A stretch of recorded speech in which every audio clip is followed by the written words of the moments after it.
are these people? All right, guys, welcome and happy Tuesday. Welcome to Sabby Sabs podcast. I'm your host, Sabrina Salvati. I have special guests with me tonight. Jett is here, and also Tara Reade. Go ahead and introduce yourselves. We'll get started with you, Jessie. Okay. Well, yeah, I'm Jett. I'm part of the INN News Network, our music director, as it were, and I do the show American Tradition every other Tuesday. I'm a musician first and foremost, and I switched to strictly political music at the beginning of 2020 and found family on Twitter and haven't looked back. And now I've put out, I think, 7 things so far, about 5 hours worth of material since then. So yeah, I've been busy. And you did the March for Medicare for All song last year too with Awkward. Yeah, which was awesome. That was the first time I've been asked to, put what I do to a specific cause. And Awkward and I had also done a song for 10 Demands previously, and we're going to be doing an EP together soon, sometime that I'm finally getting around to producing. So awesome. Tara? Hey, yeah, I'm Tara Reade. I have a show called The Politics of Survival, and I am part of the INN network as well. They are really helpful with not only lifting independent creators' content, but also they help my show with producing and engineering. So that's really key. And Jett actually did the theme song for The Politics of Survival. And he did your theme song too, right, Sabby? Yep. Yeah. And he is becoming such a star that he's actually coming. We're doing the Center for Political Alliance, Innovation asked me to speak on, we're going to be talking about anti-imperialism. So pushing back on imperialism in Chicago on August 6th. And Caleb Maupin invited me from there, and he also is going to have Jett do some music, so that's going to be really fun. And I'm in company with Garland Nixon and Dan Kovalek and some others, Peter Coffin, I believe, and some others. And so that is going to be in Chicago, August 6th, 1 p.m. in Deer Park, Illinois. I know that the Center for Political Innovation needs some donations to make this happen and to, make it, really pop. So Caleb is in Newsweek today because Ukrainian government decided that he was one of the purveyors of Russian disinformation, along with Tulsi Gabbard and some other notable people. So anyway, we are proud of Caleb. He's in good company, and we're all getting on lists, I guess. Right. Either deplatformed, censored, or on lists. So that doing something right. Yeah. So Jesse, you're going to be playing at that, right? I am. Yep. Yeah. Which for me, for what I do, playing for this room is better than playing for a room of music critics and label executives, because they wouldn't touch me because of my material. I wouldn't even bother. But this is when I saw, obviously getting to meet Tara in person and hear her speak, and Garland Nixon. That's huge. So I would really so excited to get to be a part of this. I'm really just beyond stoked. Yeah, that's going to be really fun. This is great. So for those who are not aware, Caleb Maupin, he's been on here a couple of times. He does have an organization called the Center for Political Innovation. They do really great work. They actually had a similar event like the one that's coming up in Chicago, and they did this in Texas. And I know Jackson Hinkle was one of the speakers at that event, along with Samira Khan. And I think Caleb's goal is to kind of take this across the country in different cities. But at this particular event, it'll be in Chicago, August 6th. It's called Unite Against the Imperialists. And doors open at 1 p.m. And so the speakers are Dan Kovalek, Tara Reade, Garland Nixon, and Peter Coffin. So that should be a really cool event if any of you are in the Chicago area.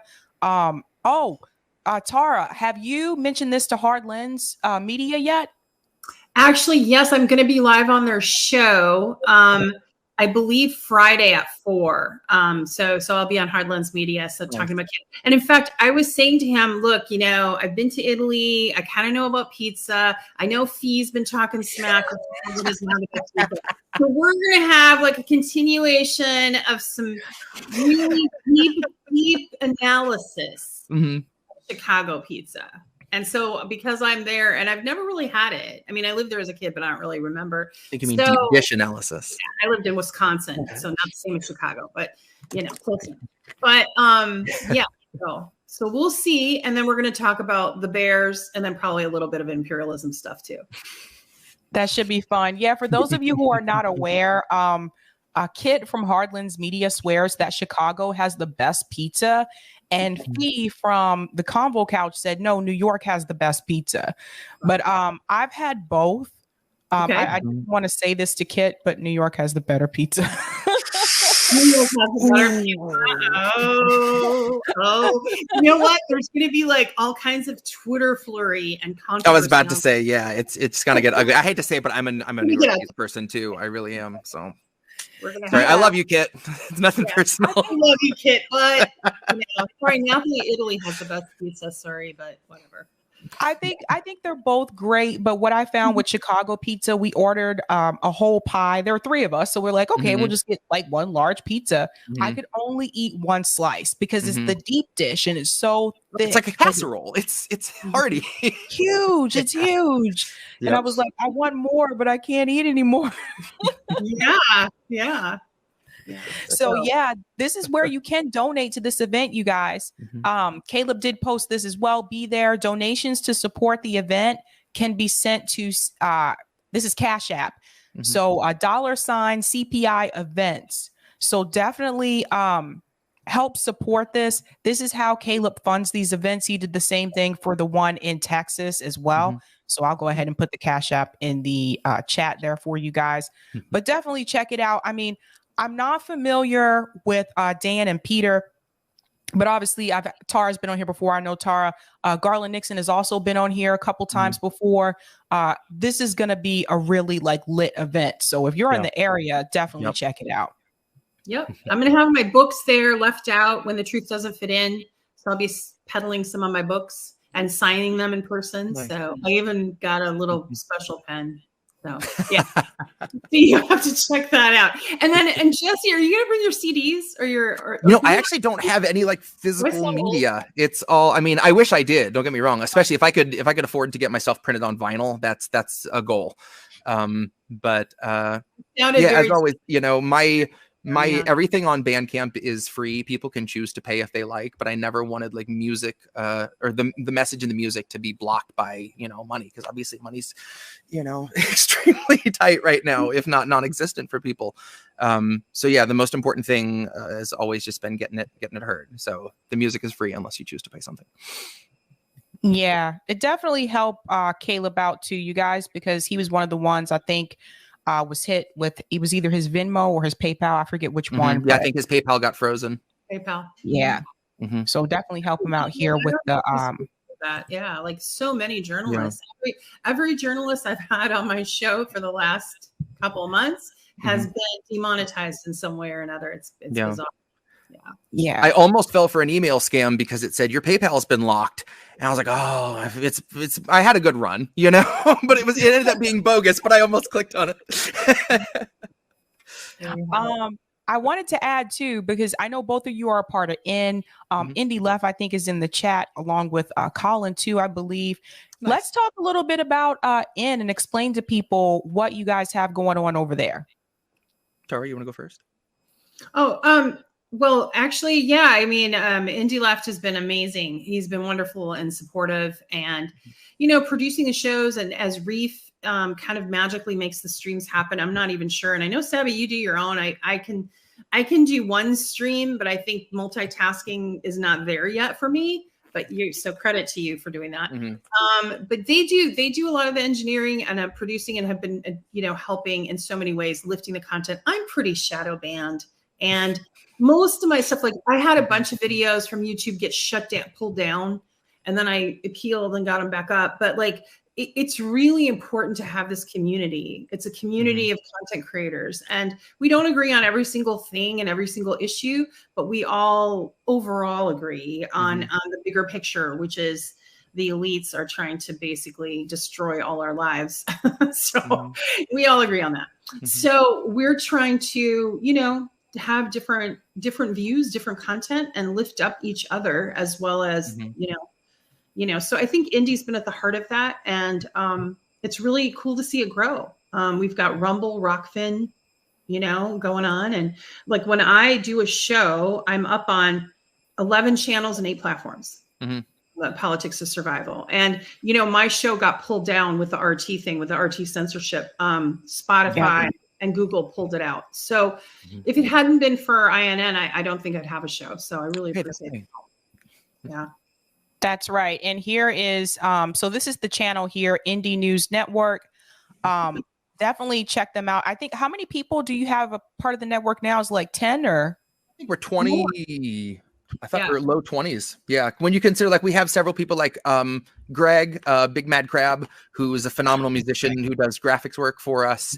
Jimmy Sunderland is with us for graphics. And we have a lot of people that do, you know, production and just all the engineering and everything it takes. Like for my show, Indy actually co-hosts with me. So we end up doing, you know, a few songs or spoken word pieces of mine that kind of fit a general theme. And we break down the lyrics and, you know, any of the kind of deep dive moments that I tend to pack an awful lot into like a 5-minute song, that it's so nice to be able to sit down with people and like really go into what I meant in some stuff, because I'm in no way discreet in my songs. You know, I really pack a lot of my political analysis that I would into a podcast or a stream into my lyrics. So it's been really fun. He's been the best person to get to hang out and do this with. He's been my Ed McMahon, and it's been phenomenal. And there's also this guy, Joe. Can you guys talk a little bit about Joe? For those of you who are on Twitter, if you've seen those videos where it's like different snippets that like people like Jimmy Dore will say versus TYT and all these other people. I think Jimmy's actually shown some of these clips on his show. Yeah.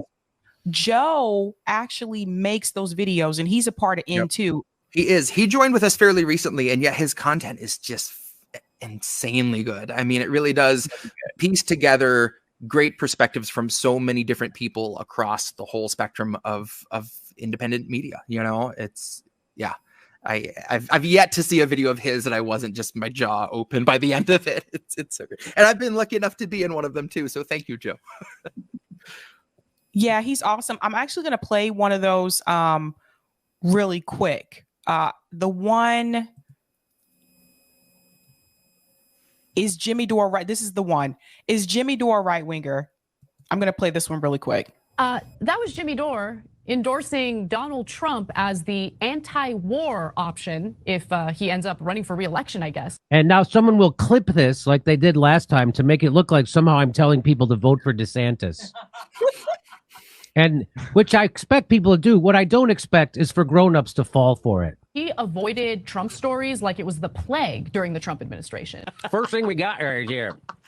First of all, we have a failure to communicate. This is your party. This is exactly who you guys have been since Nixon. This is the 30 years of the Southern strategy. Because now your main job is to fillet Republicans all day long. I hope you're having fun. The Southern strategy, which was invented by Richard Nixon, which was just scaring white people about black people to get them to vote for Republicans. But over the years, his content started to shift. He never criticized Republicans. I don't criticize Democrats because I favor Republicans. I criticize Democrats because they favor Republicans. But the reason why Jimmy Dore is deceiving his audience is because he wants them to vote Republican. We have a failure to communicate. He wants them to support Donald Trump if he runs in 2024. And now you know why you have to stop voting for Republicans and Democrats. That's lying to your audience on purpose for money like a whore. All he did was focus on Democrats. Like a whore. Nothing has changed because of Trump. But now he's going to help you out and just admit. Like a whore. Yeah, I think that maybe you should consider supporting Republicans. It's time to start voting third party, no matter what the third party is. You got to stop giving your vote to these two corrupt, murderous parties. But the idea that you can sort of just quantify that Donald Trump was less pro-war than Joe Biden is just absurd. Who pulled us out of Afghanistan? I'm just interested about that question.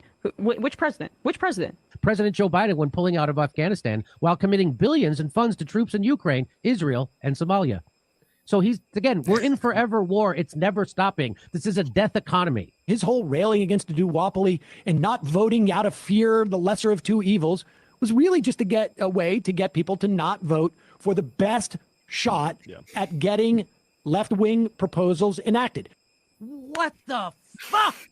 I just don't think, what's the worldview? What the fuck? Are you fucking on drugs? Blunders. Earmuffs. He's sitting there trying to help the Republican Party in every single way, like a whore, because he loves Trump so much and he thinks he's so anti-war. Like a whore. You would think it would be 57 progressives voting against it. But that's what I mean about the flip. Now, instead of having 57 progressives vote against war, we have 57 right-wing conservatives vote against war. I mean, if you think Jimmy Dore is a leftist at this point, you need to get your head checked too. He wants to sheepdog people into the Republican Party. Like a whore. How you still don't think he's a con man? You just want a fake hero. I get it. Everybody wants a hero. I wanted Bernie. Bernie was my hero in 2015, 16. I know what that's like. But you got to face the music when you see who they really are. Bernie has proved over and over again he won't actually cross the establishment. So does Donald Trump.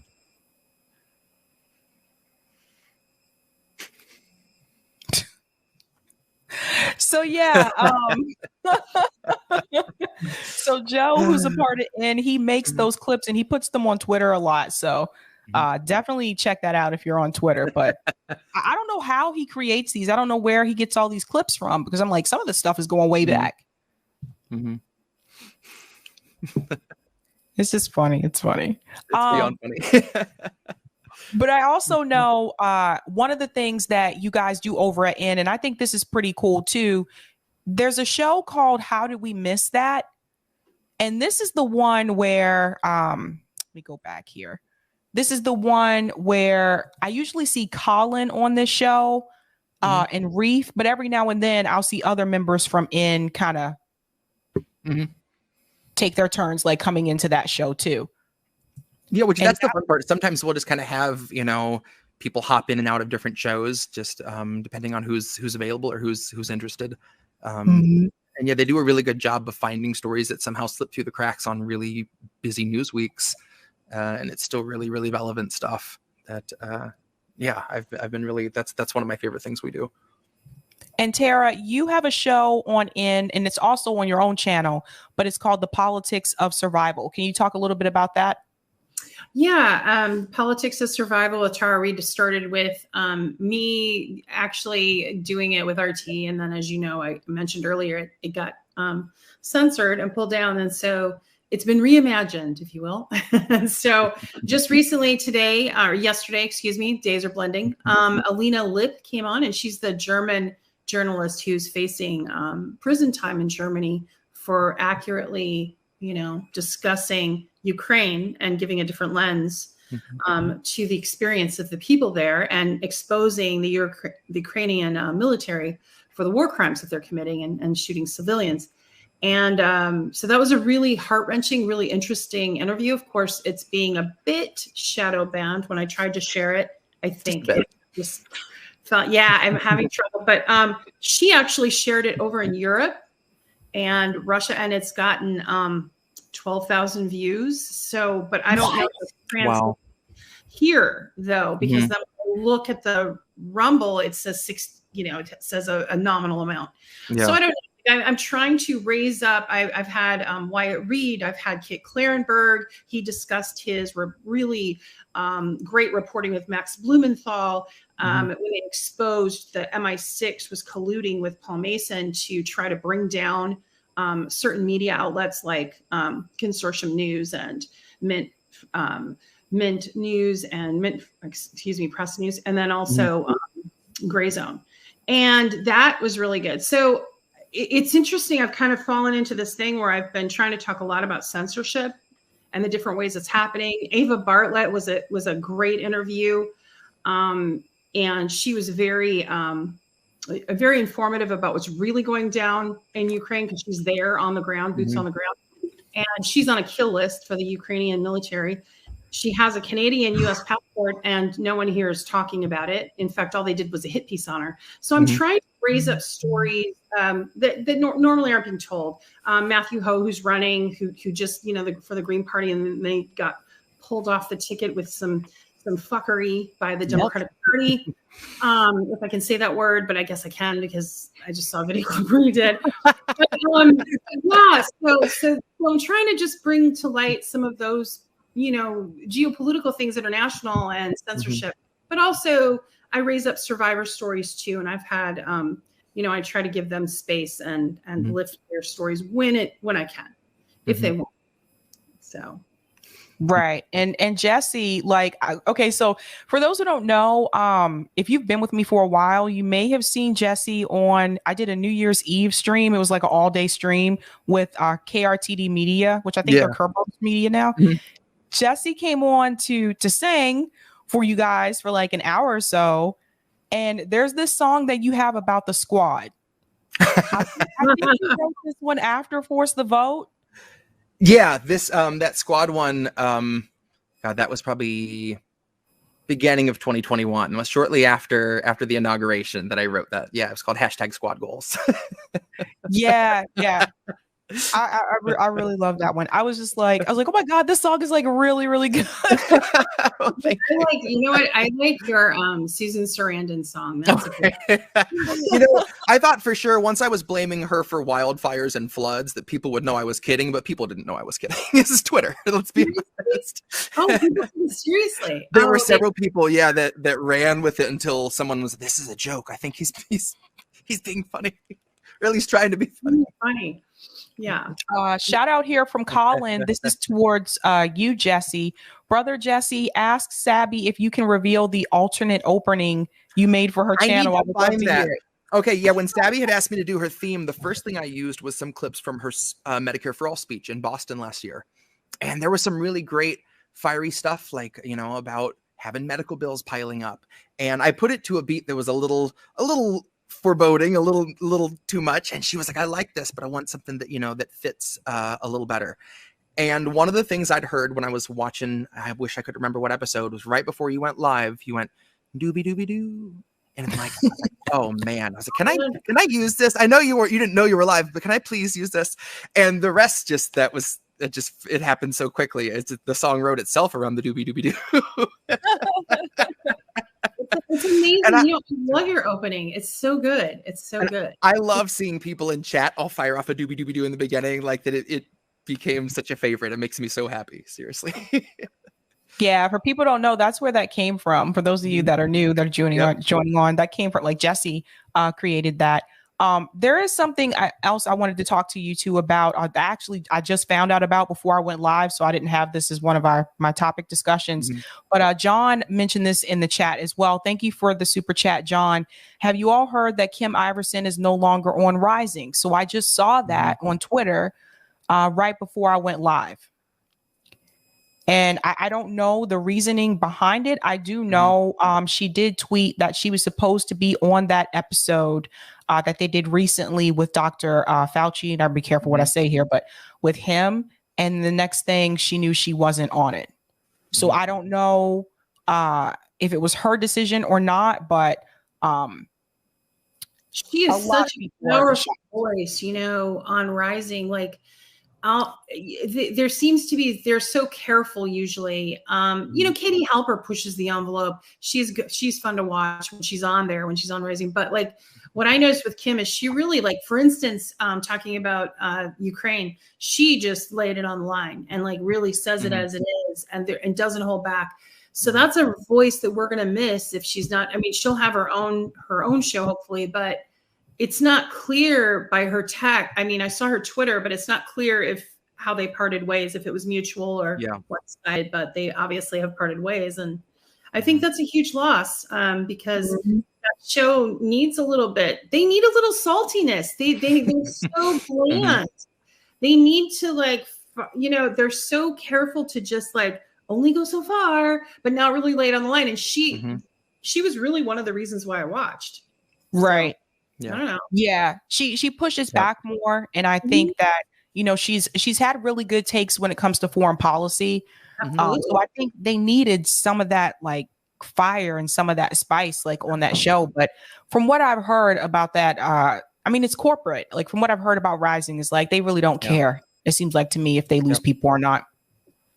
But you know, if she lost her job and it wasn't her choice, I really feel for her because this is not the time for that stuff to be happening when we're in an economic downturn. And I believe it was on Twitter. She announced she was just married. I mean, she has a lot going on. And you know, I hate to see people losing their incomes in such a way when they're trying to make a stand about a good thing. She should have been interviewing Fauci. And I'm just going to put it out there. I mean, maybe I'll get some pushback, but the interview that I saw with Fauci, they didn't follow up. They didn't push him.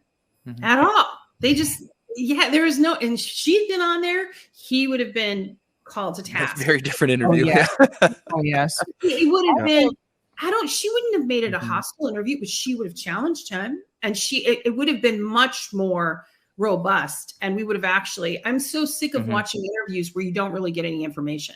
Like if I have someone on and we're talking and having a discussion, I want them to bring up what they want to bring up, but also let's go. Let's go. Yep. So Plus, Farron, my guy said, "Here it comes." Predict the downfall. I'll see you in Chicago, Farron. Farron just moved to Chicago. Hello, Farron. Yeah, some of her, most of her like radars have the most views. Like some of her radars have gone viral. Yep. Yeah, she's amazing. And she's articulate and she's really good at the drop of a dime. And she would have really, I would have loved to have seen the interview with Fauci if she had done it. That would have been an interview. Yeah. Well, especially since he announced that he's retiring. So this might be the last chance. Yeah, dude, you're not going to Martha's Vineyard and playing golf, Fauci. We're going to need, we've got stuff to say. Yeah. I know. Pfizer sponsored condo or whatever. Sorry, I won't get you. Oh boy. Sabby's like, oh no. Oh boy. I'll show people for people who are wondering, because I know not everyone in the chat is on Twitter. So I'll show people what she posted here. So I'll just share this really quick. Because I literally saw this like right before I went live and I was like, so there were two tweets. This is one of them that says, I am no longer on Hills TV Live's Rising. Stay tuned for an update on my independent uncensored channel here. And that's her YouTube channel.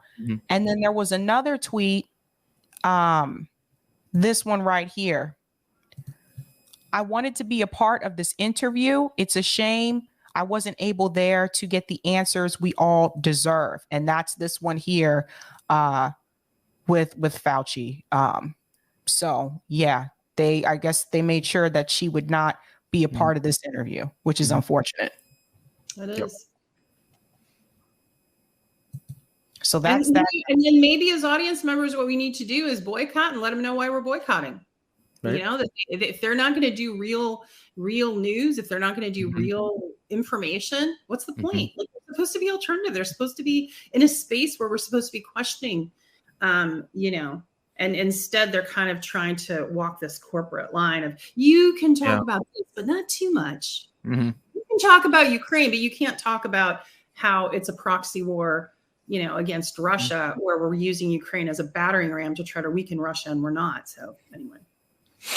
Right. I know, like, you know, I did ask her last year, the first time she came on, this was right after she started with Rising. I did ask her if she had thought about moving to DC to be on the set. And she said she thought about it, but, you know, decided not to. I guess it's a good thing that she did. Yeah.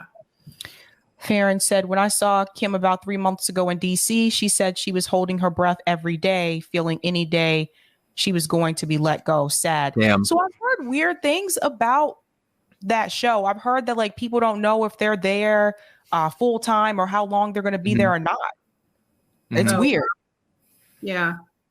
I don't know about all that, but I think it's a shame that you have to be so measured when you're trying to, you know, just simply bring about, information. She's been a really good voice for questioning. Matt Taibbi said it well, and I said this on my show the other day. There's a quote from him that stayed with me all year, and it was about COVID and the whole thing. He just said, "We're not even allowed to have the discussion anymore." That's and right. That's what we are. And if shows like Rising decide we can't have the discussion, what the fuck? What are we doing? Exactly. Yep. Why? That's how it goes. I know. I had that conversation with Jimmy Dore as well. I explained to him because he was like, "Why aren't more people talking about it?" And I told him, I was like, "Those of us with smaller channels, we can't. Like they'll just pull you up and pulls you out." Honestly, that's kind of the blessing for me of keeping all my hot takes in song form, because maybe people just don't go through them that much. It does take a while to get my lyrics processed through like Spotify and stuff. So there have been a couple albums I'm like, we'll see if it goes up, but so far everything's gone up. But I feel like if I was posting my lyrics in tweet form, I would have lost my account by now. You bring up a good point, Sabby, because like big tech is got their boots on all our throats so badly. I mean, like there was a story I heard where someone was getting a PayPal and from a friend, this is just not even someone well-known, and someone put Cuba in the message thing, and they shut down their PayPal for a while and they couldn't get the money.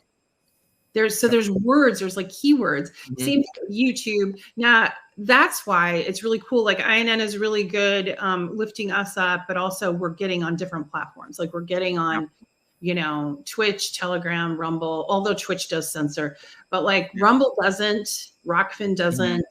Odyssey. It doesn't so far. They censor RT, but they don't censor a lot of people. So I don't know. Right. And I've been trying to get more people to make sure they join those platforms as well. I have gotten feedback from audience members that have told me like they don't really like Rockfin that much because of the chat feature. I guess it's like not the best. And then the app, I know some people told me they've had problems on the app. More people are going over to Rumble, and Odyssey too can be a hit or miss. I think people are just so conditioned to using YouTube, to be honest. Yeah. Yep. Yeah, but then once you get your YouTube demonetized and deplatformed, then that's it. Like mine's not there yet. I don't have to worry, but I know, it's a matter of time. I've had a few videos pulled down and I'm not even monetized. Yeah. But then you see Jackson Hinkle lost his whole channel and he's banned for good. So yeah. Did he put? I'll have to double check that. I know he removed his videos to try to prevent getting another strike. He said, I'm just going to take them all off. So he removed them. So the channel's still there, but I think he's still under that suspension. Right. He's demonetized. Yeah. Yep. And for those creators that were actually making a living, like he was, I think, that's huge to me because what do you do now? Because although Rumble is up and going, it's not quite there with the amount, I guess, like YouTube does. Right. Yeah. Yep. Right. I know. It's crazy. Yeah, but we'll get it there. And hopefully Sabby, nothing I said will get us. Well, one of the things one more thing I do want to ask you guys about in reference to what is going to happen in the midterms 2022 in November. So obviously we see the Democratic Party is trying to use Roe v. Wade to help them get or win basically in the midterms because right now it doesn't look like they're going to win. But I've been looking at the numbers recently, and actually even after the Supreme Court overturned Roe v. Wade, it actually did not move the needle that much in favor of the Democratic Party. Wow. Oh, okay. So I wanted to raise 800 million though. Did they raise 800 million? Is that true after Roe v. Wade? Is that raised? I don't even know if that amount is correct. They could be exaggerating. But I do know, yes, they did raise a lot of money, but that doesn't mean that they're actually going to win. Right. Because you think back to like Bernie Sanders had the most money in 2020 and we see how that went. Yep. Yeah. So it's just, and who's this money coming from? Did they raise a lot of money because it came from corporations? Because it came from billionaires? I didn't give them any money. Right. I know. I think that I mean, my hope is that the Democrats get brought to task and that this is the beginning of the end. Yep. Because in my opinion, and this is, remember, I was a lifelong Democrat, worked for Panetta, worked for Biden, worked for different congressional races. I just think they need, from the top, they need the leadership changed at the DNC. And until that corruption is rooted out, the dark money's taken out, they stop buying troll farms to go after individuals on social media and to put up false ideas and propaganda, they've become the party of warmongers. I mean, they're literally lifting up Liz Cheney. Yeah, I mean, that's where we are. So, so it's not even the lesser of two evils. It's just voting evil. It's just evil. They lift up anyone but the left. Yeah. That's what they do. Anyone but the left. I was just talking to Rokan about that recently.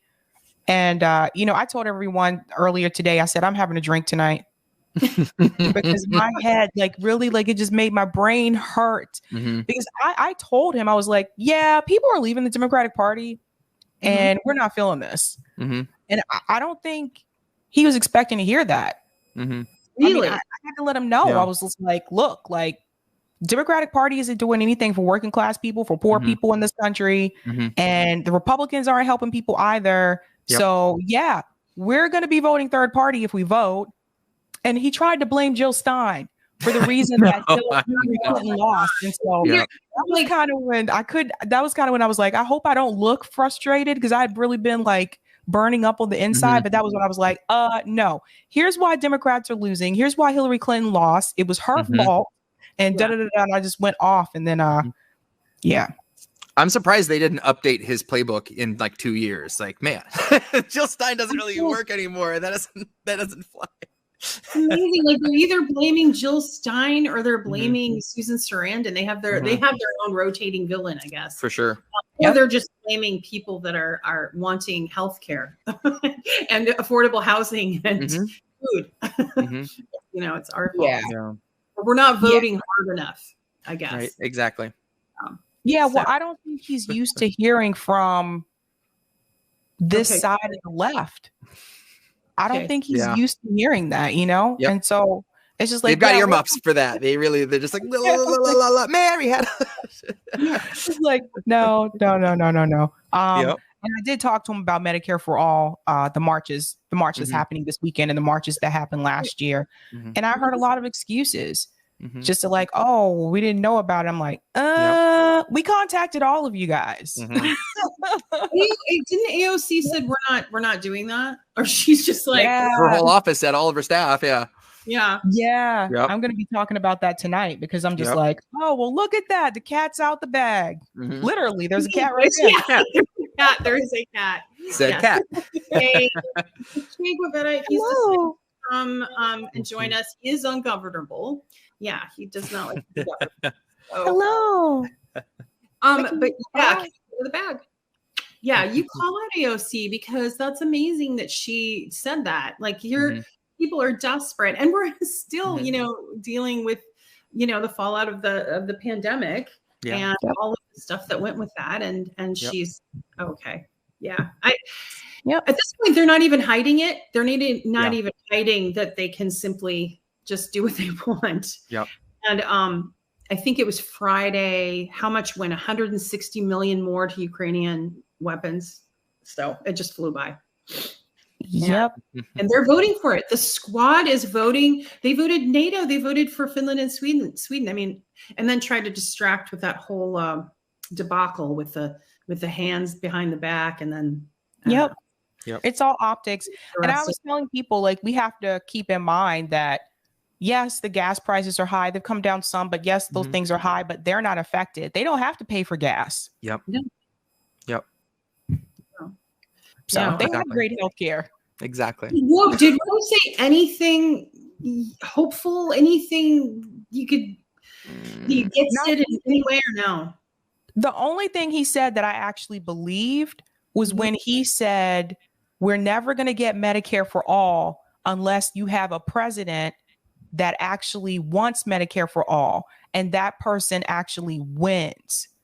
That's what he said. So when he said that to is me true. is like, that's saying the quiet part out loud, because what that goes to show you is that even if you increase the number of progressives in the House, if the president doesn't want it, it doesn't matter because they can just veto it. Yep. As he said he would do. And Joe Biden has a huge DuPont sign and exactly. And Pfizer behind his head. You know, like if I've seen the memes, but if it would be interesting if they stood on a panel and you could see the corporations behind them. Yep. And then you know why they're voting the way they're voting. I think the American citizens really don't realize like how much that is, you know.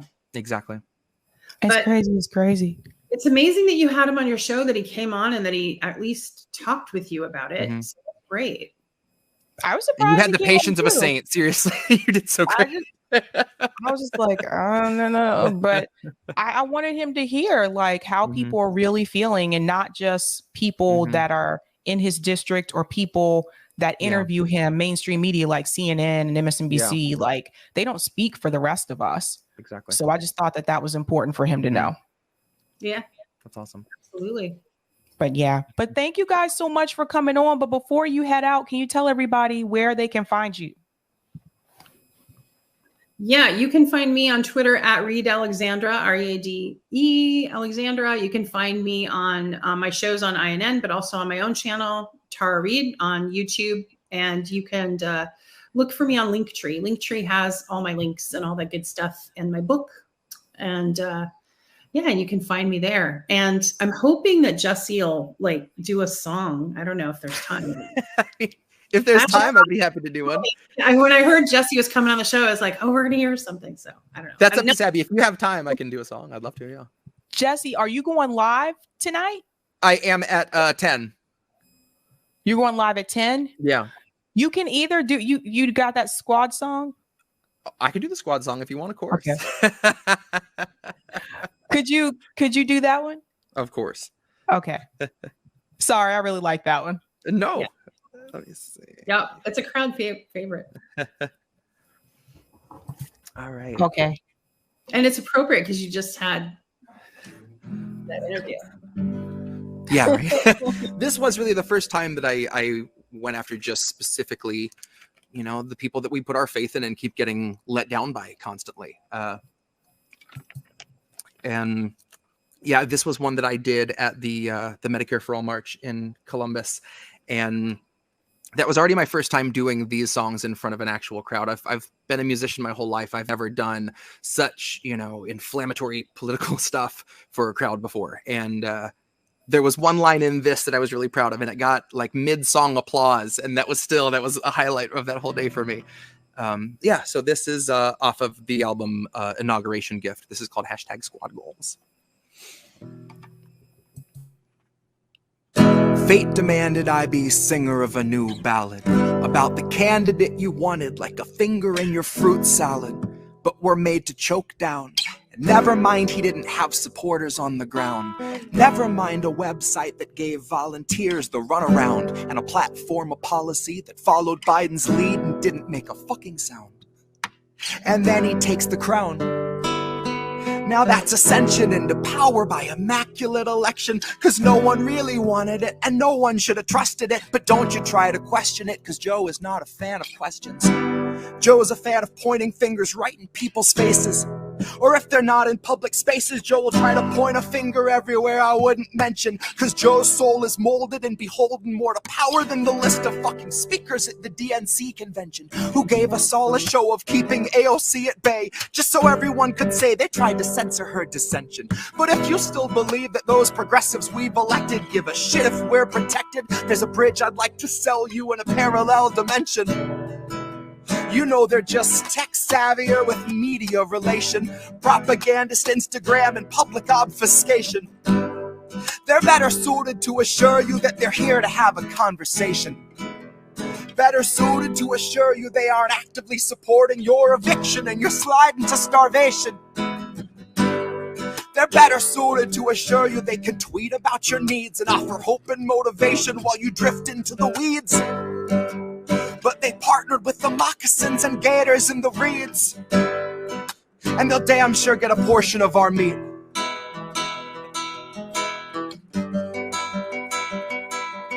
So, love me or leave me or mislead me to decrete. Honey, you don't want to hear it, so I'll try to say it sweet. The squad are not your buddies, they are simply more discreet. The GOP will kill you on your feet. Dems and fake progressives do it in your sleep. No, anyone can recognize a nation's needs and put it in a tweet.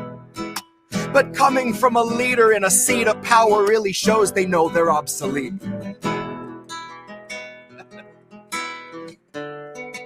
Nah, GOP will kill you on your feet. Dems and fake progressives do it in your sleep.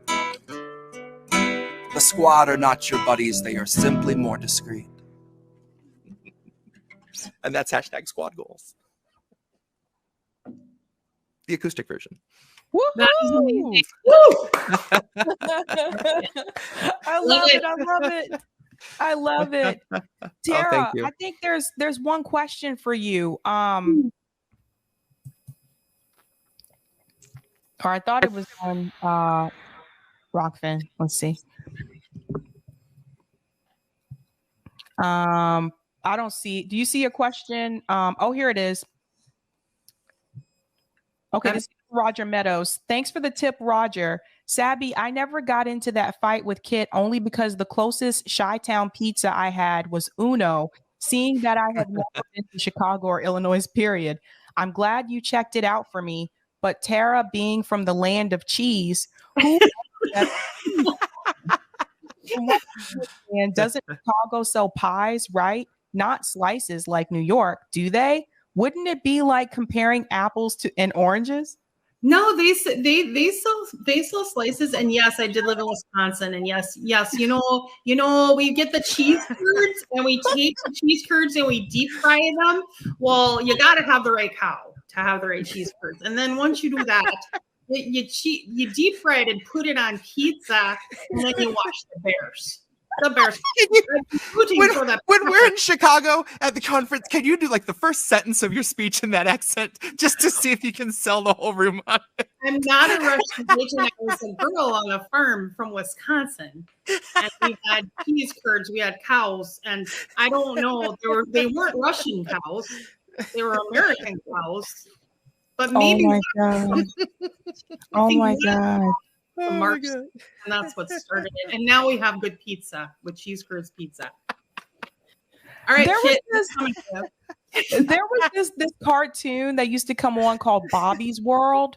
Oh yeah. And Bobby's mom had like a Midwestern accent, and she used to always say, "Oh, Bobby, don't you know? Oh, Bobby, don't you know? Oh, Bobby, don't you know?" Yeah, wasn't that Howie Mandel? Yeah, it was Howie Mandel's brainchild. Yeah, I used to love that show when I was a kid. Yeah, that's funny. Okay, no, so Roger said, coming for you. We're coming for you, Kit. Who has better cheese, New York or Chicago? Chicago, because they got the Wisconsin influx. Okay, influx of cheese coming in. 30 below zero. Okay, you got to make good cheese in 30 below zero. I'm telling you. Oh my gosh. Oh boy. All right, guys. Thank you so much for coming on. It's been fun. Thanks for putting up with my accent. Okay. Thank you. Yeah, thank you, Tara.